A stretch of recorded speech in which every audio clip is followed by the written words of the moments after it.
Voilà, donc ici c'est la suite de la résolution de recette gâteau Sashka. Je devais trouver un petit caractère spécial de type Wingdings pour mettre la petite montre ici. Donc là, en l'occurrence, j'allais dans module complémentaire table des caractères qui remplace les caractères spéciaux de Word et je vais dans la police chercher Wingdings. Ça ne change pas. Les polices de caractères, ce sont toujours les mêmes proposées par Windows. Voilà Wingdings.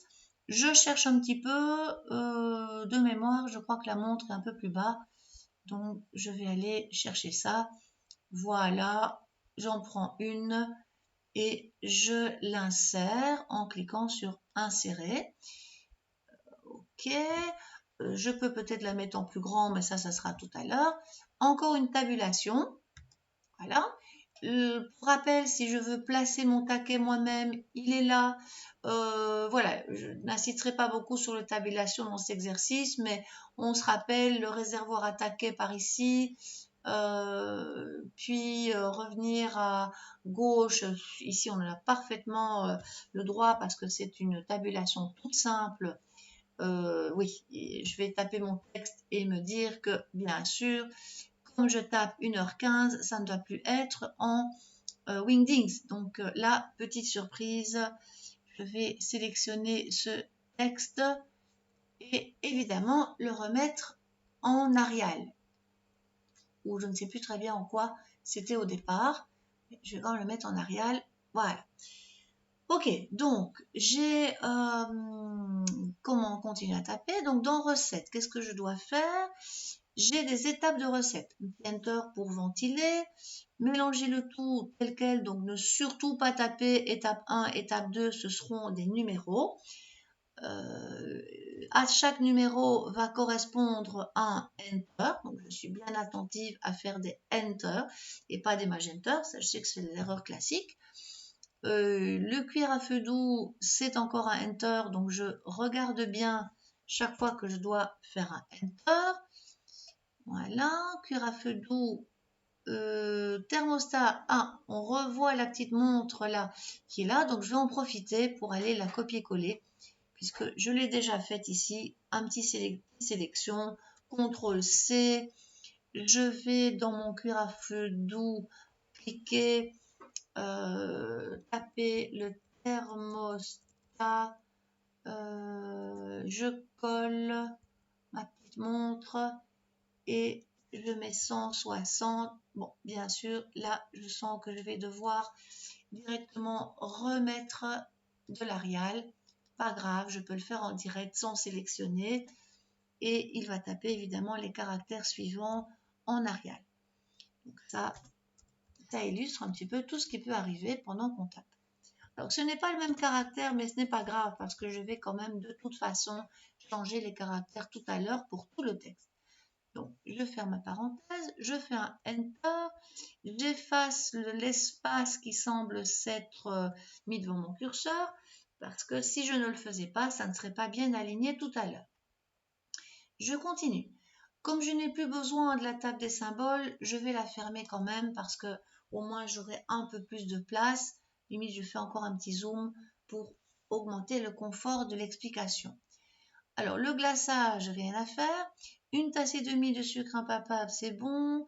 Un demi, apparemment, je dois taper le 1 demi.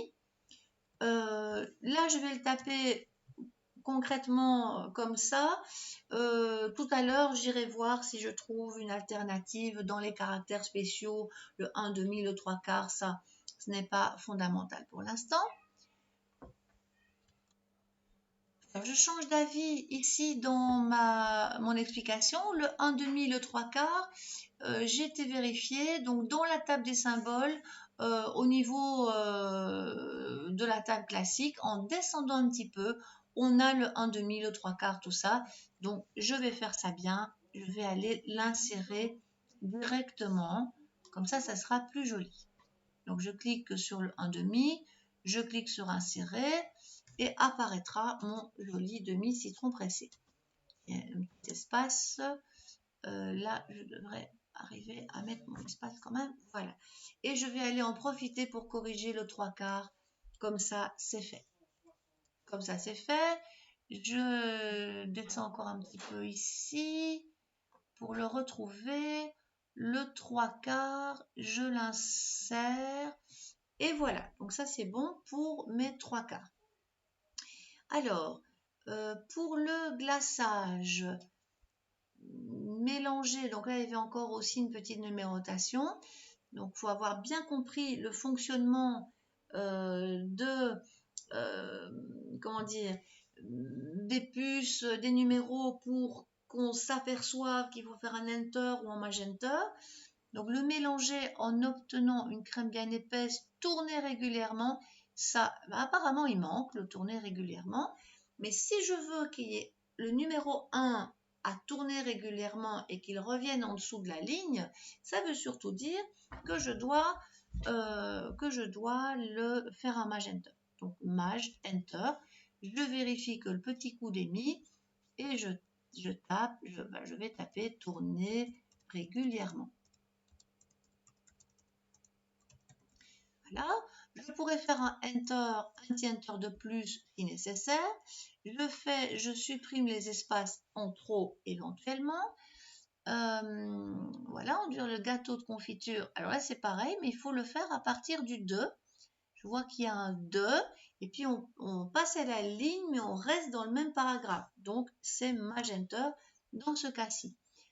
Donc, confiture d'abricot et couvrir de la mixture. À mixture, rebelote, magenta, j'efface l'espace en trop, je vais, avec ma flèche de direction, c'est encore le plus facile, magenta, j'efface l'espace inutile, couvrir de noix pilées, donc là, à chaque fois avec des magenta, je vais faire ce qu'il faut. Donc, ou couvrir de noix, j'en profite pour corriger. Est-ce qu'il le propose? Non, il ne le propose pas, comme tout à l'heure. Donc, je vais aller corriger. Et maintenant, on y est presque. Noix, pas oublier d'enlever le S. De coco râpé ou, donc, de nouveau un magenta pour que ça marche. Ou couvrir simplement encore un magenta. Et j'avais oublié le magenta ici. Voilà, donc flèche de direction, magenta, veillez à ce qu'il n'y ait pas d'espace devant les mots. Et je pense qu'au niveau du texte, c'est bon. Donc ça clôture la mise en état du texte, les enter, les magenta, éventuellement les caractères spéciaux et les tabulations qu'on fait en cours de frappe. Ça clôture cette vidéo.